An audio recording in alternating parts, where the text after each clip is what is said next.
Indianapolis. This is your bass player, Billy Sheehan. You're listening to me right here on the amazing Metal Mania.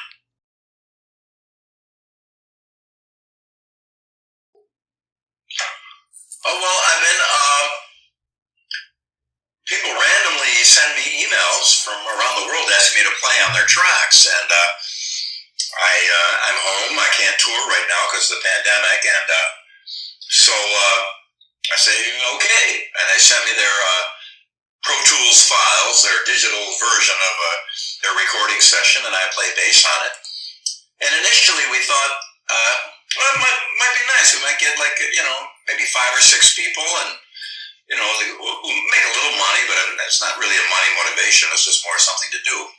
And as it turns out, we've done over 300 tracks, 5 albums, and they're still coming. I'm just in the middle of I just finished another record, full record of 12 songs, and I'm doing another record of 10 songs that we'll finish off tomorrow. So amazingly, it has been, and I don't advertise or anything.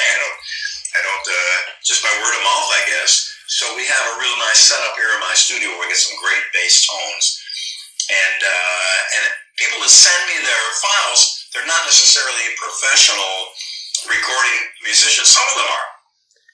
They don't always have it completely together as far as the song or how it's going or how the song progresses. So we have to think on our feet. We have to figure out what they might want in this one part where we can't figure out what they're doing. But so far we've been very lucky, and all the clients have been supremely happy. Very grateful for them for getting in touch with me. An amazing spectrum of styles, too, from classical to electronic dance music to blues to death metal to a singer-songwriter to straight-up rock. You name it. We've done it, so it's been pretty interesting.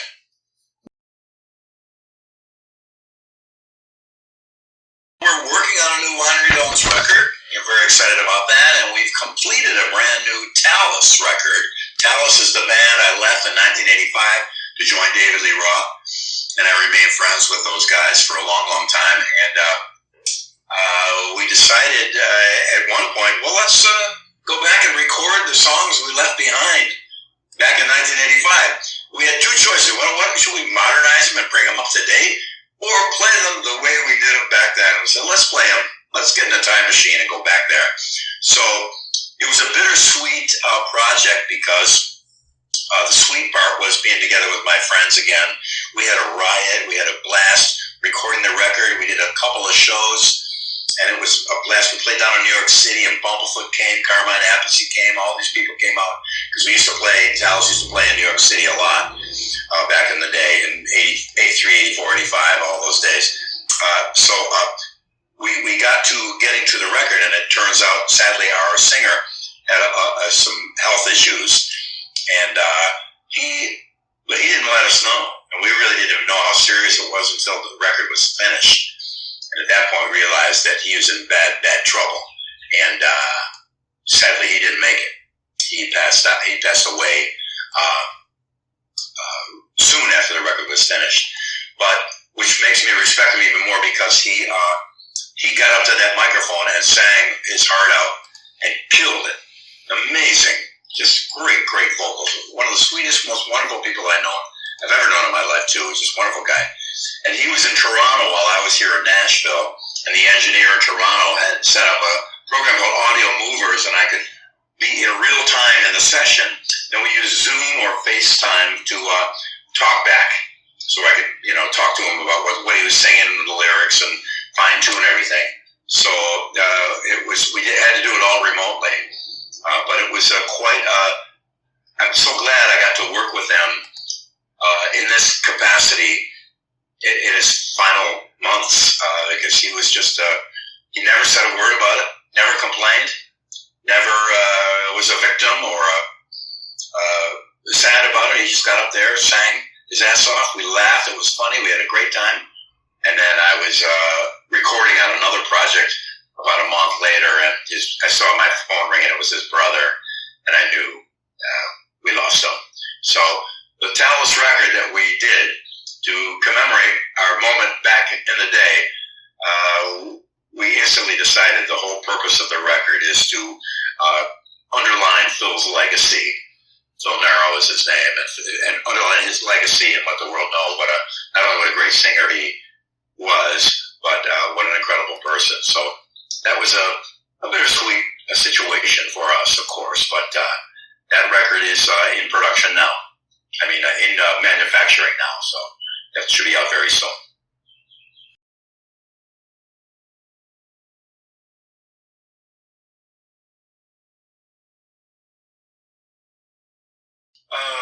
There's probably a book, and it's probably in 3 volumes of what those stories are. I've seen, and when we get together with other musicians, we sit around and we talk about the things we remember, things we've seen, things that happened to us, things we've gone through, things we heard about. Unbelievable adventures. The average person would blow their mind if they knew some of the things that went on. Just some crazy, the huge mistakes people made, and career-ending errors people had done. It's quite amazing, and also great things too. Amazing, great, wonderful things. We're very lucky in Mr. Big to have success all around the world. We did really great. A lot of people look at the cliche. Oh yeah, Japan, right? You're talking about Japan. You go to Japan all the time. You go to Japan. No. There were 5 Mr. Big copy bands in Italy. We had Mr. Big copy bands from Brazil, from Australia, from all over the place. We had, it wasn't just Japan. That's one of those things that starts to wear on you when, hey, we're going on tour. We're in Japan? No, we're going to Germany. And then Japan? No, we're going back to Germany, and then we go to South America. Well, then Japan, right? Hold on a second, bro. It's constant Japan thing, so it can wear you down a little bit, but we were very lucky to have a lot of moments that were touching after the earthquake in Japan in 2011. Yeah, I think it was 10 years ago. We went and we were the first band in. Everybody canceled. We didn't cancel. We were worried, but we said, hey, you know what? This country means a lot to us. So we went there and we played near Sendai, which I saw footage of it just the other night. It's the 10-year anniversary. You can't believe what they went through with a tsunami. Unbelievable. Just mind-blowing. And we had a kid come to our show, and we found out that he came to our show because at the shows they sell our full catalog of CDs to buy all his Mr. Big CDs again because he lost all of them in the earthquake. And I thought, wow, I almost had tears in my eyes. I think we found that kid later, brought him backstage and shook his hand and, took good care of him. And, it was just, what an incredible loyalty and just amazing fan. We got fans like that all over the world, and we're supremely grateful for that. There's been many instances where we always go out of our way, everybody in the band, to accommodate whoever we can in any way we can, as far as them being fans or whatever.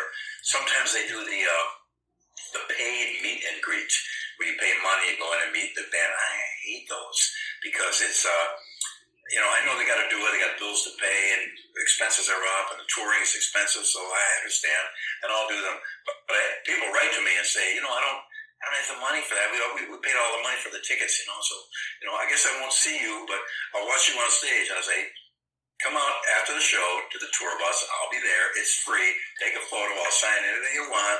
Hang out. Let's tell stories. I'll probably have a glass of wine with me out there. And incredible relationship we have with Mr. Big fans. They're just the most wonderful people all over the world. Very cool.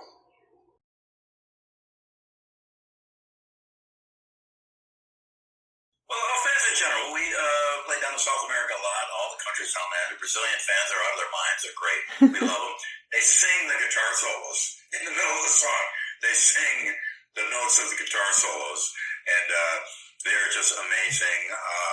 And in all the bands I've been in, Sons of Apollo, Winery Dogs, Mr. Big, Niacin, all kinds of bands that I've played around with, the fans are universally pretty awesome. We all over Europe, Germany, France. We played a Winery Dogs show in France, in Paris, and it was so packed, you could not have squeezed another body in that room unless you cut them in pieces and shoved them in. It was unbelievable. And they went out magical night in Paris. Winery Dogs, our first time there. Unreal. In Brazil, we played in Sao Paulo on Santos Beach outside of Sao Paulo. We didn't know in Mr. Big back in the 90s. We didn't know, but the Brazilian soap opera, either one of them or more, I don't know, was using Mr. Big songs as their music. Or maybe just To Be With You, I'm not sure. I don't get the information correct. And so we didn't realize everybody knew who we were. We thought, it's our first time here. Maybe we'll win some new fans. It'll be cool. So we did this outdoor on the beach show, a festival. It was Mr. Big, Henry Rollins, the Lemonheads, and a Brazilian band. It might have been called Dr. Sin. I'm not sure. I forgot about it, but they contacted me since then. So the Brazilian band went on first, and I went outside of our dressing room and looked at the crowd and wow, there's a lot of people here. So the Lemonheads went on, sounded great. I went out and man, it's getting even more crowded. What the heck's going on? Henry Rollins goes up and plays, and I look at this crowd is out of control. I thought, wow, this is unreal. We had about 100,000 people on the beach on Santos Beach outside of Sao Paulo. Mr. Big went out, and it was utter pandemonium. So towards the end of the show, all the police guys that are in between the stage and the barricade, they're all there, security, because, you need it at every concert, in every country, in every situation. Suddenly, about a song or two from the end of the set, they left. They just walked out. They were gone. Turns out they didn't want to be there when the show ended in case all hell broke loose. So, but the fans are amazing. We never had a problem like that with our fans. They're so great. And so we ended up doing and we could see off in the distance this huge crowd. It was dark now, and we see giant bonfires and fireworks going off, and God knows what. It was chaos. So we're ending up our last couple of songs, and we're dripping with sweat. We're flying around the stage, we're having a great time. And I look off in the distance, and I see the army showed up. They sent the Brazilian army in to be there to disperse the crowd after we were done. So that was, we've never had to have the military come in and the show for us before, but that was pretty amazing. That was very, very cool.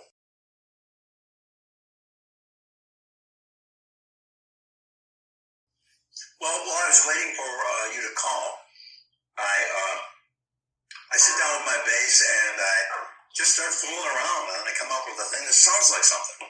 It sounds kind of like a song or a part of a song. Then I expand on it. Okay, if that's the verse, we know what a chorus is, and a pre-chorus, and a bridge, the component sections, and there's other sections too, other things. And so what I'll do often is I take my iPhone, put it on video, make it on selfie video, prop it up, and then I play what I did for me to remember it. And that's kind of often the way I do things. Before we came, I did a little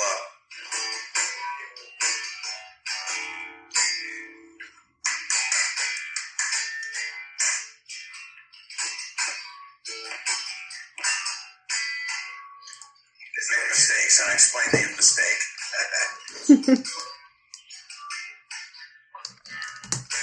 And I'll sit down and lay things down, and I've got hundreds and hundreds and hundreds of ideas. Then when it comes time to actually do something with a band or with myself, solo record or whatever, I'll go over those things, and then I'll pick out what sounds good and what I think might work. Then sometimes when it comes down to vocals, I'm a big fan of blah blah vocals, where as the thing's playing, you just kind of sing. There's no words. You're just making sounds and melodies. Later on, a very famous story when they were writing Yesterday, the Beatles. I think it was Paul McCartney was singing Scrambled Eggs. It was singing Yesterday, it was like Scrambled Eggs, ba-da-ba-da-da-da-da-da. You just kind of throw nonsense lyrics and blah, blah, blah, or yeah, yeah, yeah, to get an idea where that melody might fit. And then lyrics will often jump out at you. And you think, when you hear a phrase, ba-ba-da-ba-da, and you think, if I only knew, right away you think of a lyric that goes in there, and then it builds a story. And it's a very common way of putting music together. I have a huge iTunes collection, over 2 terabytes, and within it are bootlegs and outtakes and demos of famous songs by famous artists. And you'll hear them. I've got George Harrison sitting on his couch in what are called the Escher demos. I think his house was in a place called Escher, or it was called Escher House, George Harrison's house. And then the rest of the guys were there, and John Lennon was sitting on the floor. And George is playing the chorus to While My Guitar Gently Weeps, because he just came up with these chord changes. And he sang a little bit of a melody. And John would come in and sing a harmony with him. And once he figured out what George was saying there. And when you hear some of the greatest writers, possibly who have ever lived, the Beatles, you hear them doing it exactly that same way. It gives you confidence to know this is how they did it. They sat around in a room and thought, somebody said something and somebody else said something and they sang it and bang, and there was a song. I had a great opportunity one time to hang out with Isaac Hayes. We were going to a special event out in the desert. We had to take a long drive, so I was in the car with him. And he started telling stories about the old Stax records, and they were recording Sam and Dave, famous Sam and Dave, Hold On, I'm Coming. And the song didn't have a title yet, or that song didn't exist yet. And one of them, I don't know if it was Sam or Dave, went to the bathroom. And they said, it's time to start. We're going to start. He yelled out, Hold On, I'm Coming. There it is. There's the song. It came from that. Isaac was there. He saw the whole thing. And hold on, I'm coming. And they built around that. So the creative process, I believe anybody can participate in it and partake in it. It's just you have to kind of remove your own restrictions from it and let it go and let it do its thing. And know that anyone that ever came up with anything started out with a mess or things that didn't work, and they wrote awful songs and dreadful songs, and then a couple of songs they had a few pieces they could maybe use later, that eventually they were a little better. And before I must have thrown away easily 200 songs, just tossed them in the trash. They didn't work. And it's that process where so don't be afraid. Write, create. If you're a painter, paint. If you're a writer, write. If you're a musician, write songs or play or create on your craft. If you're an architect, go watch structures and get on your drawing board and create.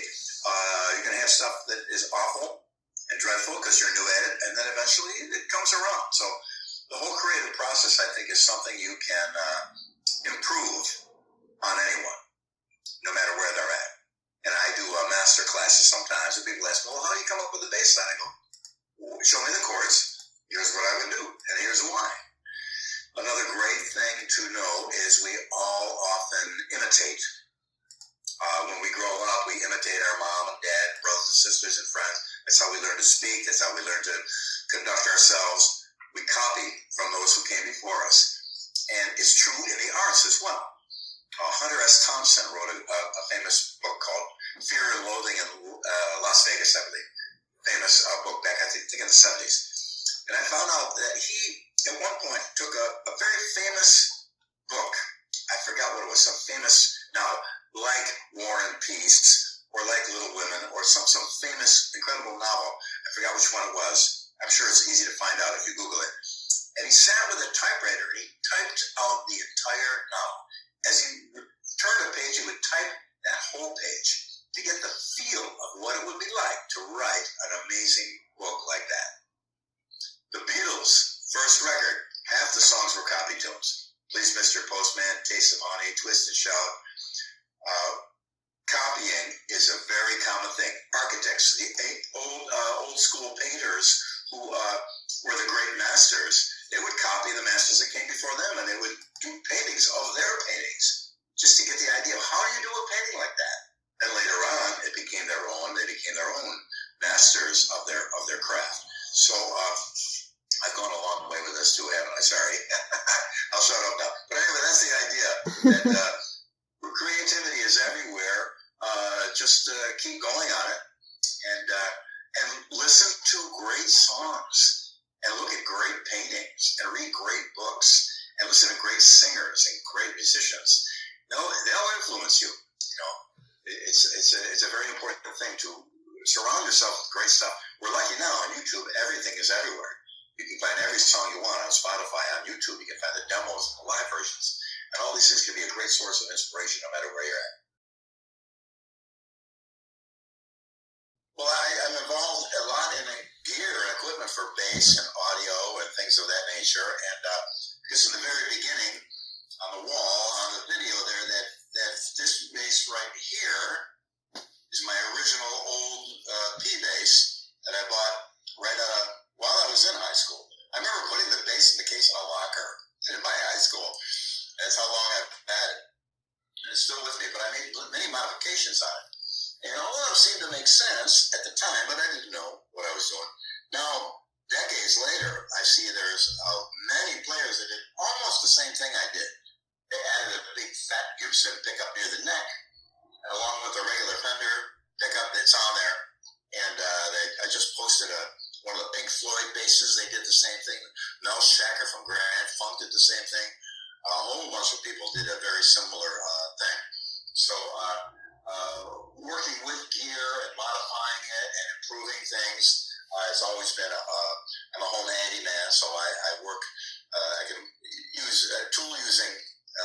I'm up to the primate level of tool using, so I can actually do things with it. I'm not a craftsman, I'm not a luthier, but I get the job done for me to change something in order to fit me better. So, and also with gear and electronics, I've designed preamp for Ampeg back in the 90s. For Helix is a system where it's all digital audio modeling of amplifiers and effects and sounds. Is quite brilliant. There's a bunch of companies that do similar things. But some of my original gear now is in the Helix in a digital version. I work with them on that. And just a lot of things along those lines, which all musicians need to get all those ideas and sounds that they want to get them happening.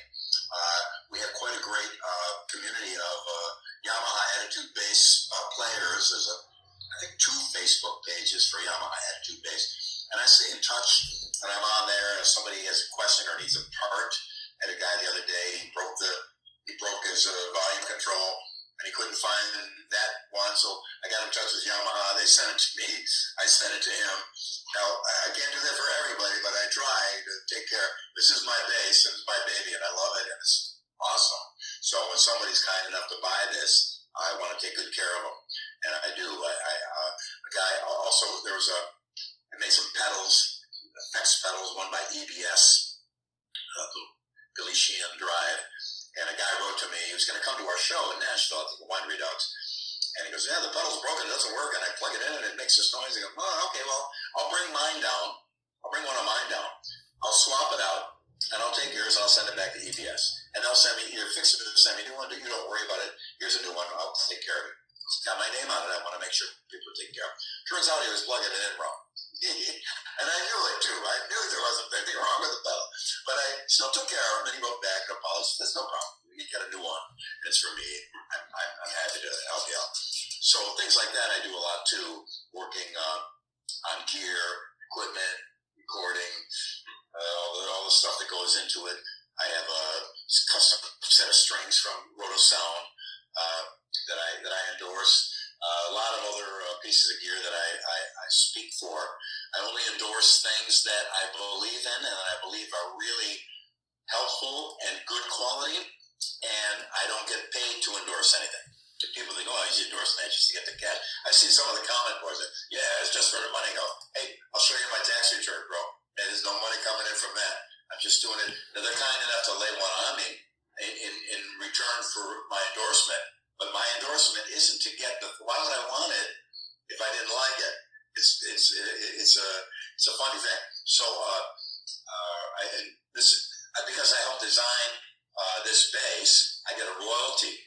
But I'd be embarrassed to show you the check that I get and for how much money comes in. It's not very much at all. So, but that's okay. I've never been money motivated. It's a great bass. I love it. It plays awesome. I've been here recording with it. 300 tracks, we're good. So, so that's some of the other things I do, and I enjoy it very much. Being a home handyman, that comes in handy when I got to change out a light socket or put some hardwood floors down or chop a tree down or something. That's always handy. But People always warn me, be careful of your hands. I am. Well, like I said, new Winery Dogs coming. New Talas, I'm very excited about. Sons of Apollo put out a brand new record, and we were just about to, and it was going great, and the record was getting received really well. We were in Europe to start the whole tour. 3 shows in, no, maybe 4. Yeah, 4 shows in. We had to come home. So I was very sad because wonderful people in that band, supremely talented. It's a riot live. It's really cool. And sorry we got a raw deal with the whole pandemic thing. We had to stop our tour, as everyone did, come home and kind of lay low for a while until this thing blows over. It's been 2 years now, so I hope the end of it is coming soon. But that was a particularly unfortunate situation with Sons of Apollo. We put out a brand new record, and was getting very well received, and we had to pull the plug. So hopefully we'll be back with that as well in some capacity, ASAP, as soon as possible. Oh, my pleasure, absolutely. And you're Australian? That's correct. Yes, I'm Australian, but I'm actually a dual citizen of Spain and Australia, but I reside here in Australia. Oh, so you speak Spanish as well? Yes, un poquito yo hablar español, sí. Poquito. Well, I noticed in your